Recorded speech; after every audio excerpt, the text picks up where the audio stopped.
ಕೊಟ್ಟಿಯೂರು ಇದು ಶಿವನ ದೇವಸ್ಥಾನ, ಇದಿರೋದು ಕೇರಳದಲ್ಲಿ. ಸೊ ಇಲ್ಲಿಂದ ಬೆಂಗಳೂರಿಂದ ಸುಮಾರು ಒಂದು 300 ಕಿಲೋಮೀಟ್ರ್ ಆಗುತ್ತೆ. ಸೊ ನಾನು ಮಾತಾಡೋಕ್ಕೆ ಬಂದಿರೋ ಅಲ್ಲಿನ ಪರಿಸ್ಥಿತಿ ಬಗ್ಗೆ ಸುಮಾರು ಒಂದು 3-4 ವರ್ಷದ ಹಿಂದೆ ಇದೇನು ಜಾಸ್ತಿ ರೆಕಗ್ನೈಸ್ ಅಂದರೆ ತುಂಬ ಪ್ರಸಿದ್ಧಿಯಾಗಿರೋ ದೇವಸ್ಥಾನ ಆಗಿರಲಿಲ್ಲ. ಸುಮಾರು ಒಂದು 3 ವರ್ಷದಿಂದ ತುಂಬಾ ಫೇಮಸ್ ಆಗಿಬಿಟ್ಟಿದೆ. 28 ದಿನಗಳ ವರ್ಷಕ್ಕೆ 28 ದಿನಗಳ ಕಾಲ ಮಾತ್ರ ಓಪನ್ ಇರುತ್ತೆ. ಸೊ ಇವಾಗ ನಾನು ಮಾತಾಡೋಕ್ಕೆ ಬಂದಿರೋದು ಅಲ್ಲಿನೇ ಮ್ಯಾನೇಜ್ಮೆಂಟ್ ಬಗ್ಗೆ ಹೇಗೆ ನಡ್ಸ್ಕೊತಾ ಇದ್ದಾರೆ ಅಂತ ಹೇಳಿದ್ರೆ, ಸೊ ನೀವು ನೋಡ್ತಾ ಇರ್ಬೋದು ವಿಡಿಯೋದಲ್ಲಿ ಸುಮಾರು ಹೋಗೋಕ್ಕೆ ದೇವಸ್ಥಾನ ಬಿಡಿ, ರೋಡಿಂದನೇ ಒಂದು 3 ರೂಟ್ ಹೋಗುತ್ತೆ. ನಾಗರಹೊಳೆ, ಬಂಡೀಪುರ, ವಿರಾಜಪೇಟೆ 3 ರೋಡಿಂದ ಹೋಗುತ್ತೆ. ಆ 3 ರೋಡು ಫುಲ್ ಬ್ಲ್ಯಾಕು, ಕಿಲೋಮೀಟ್ರ್ಗಳ ಗಂಟಲೆ black. So main thing famous ಆಗಿರೋದೇ ಆಲ್ಮೋಸ್ಟ್ ಕರ್ನಾಟಕದಿಂದ, ಅಂದರೆ ಕರ್ನಾಟಕ ಜನ ಹೋಗಿ ಫೇಮಸ್ ಮಾಡಿರೋದು ಅದನ್ನ. ಈಗೂ ಕೂಡ ಹೋಗ್ತಿದ್ದಾರೆ, ಅದಕ್ಕೋಸ್ಕರನೇ ಅಷ್ಟು ನರಕ ಅನುಭವಿಸ್ತಿದ್ದಾರೆ ಅಲ್ಲಿ ಹೋಗಿ.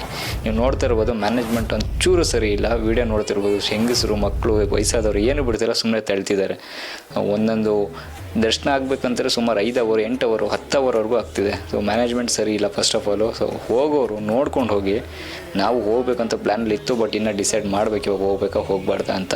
ಬಟ್ ನೀವು ಕೂಡ ಅದನ್ನು ನೋಡಿಕೊಂಡು, ಜನ ಸ್ವಲ್ಪ ಆರೋಗ್ಯದಲ್ಲಿ ಸಮಸ್ಯೆ ಇದ್ದರೆ, ಇಲ್ಲ ಹಿರಿಯರನ್ನ ಕರ್ಕೊಂಡು ಹೋಗ್ಬೇಕಾದ್ರೆ, ಮಕ್ಕಳನ್ನ ಕರ್ಕೊಂಡು ಹೋಗ್ಬೇಕಾದ್ರೆ ನೋಡ್ಕೊಂಡು ಕರ್ಕೊಂಡು ಹೋಗಿ.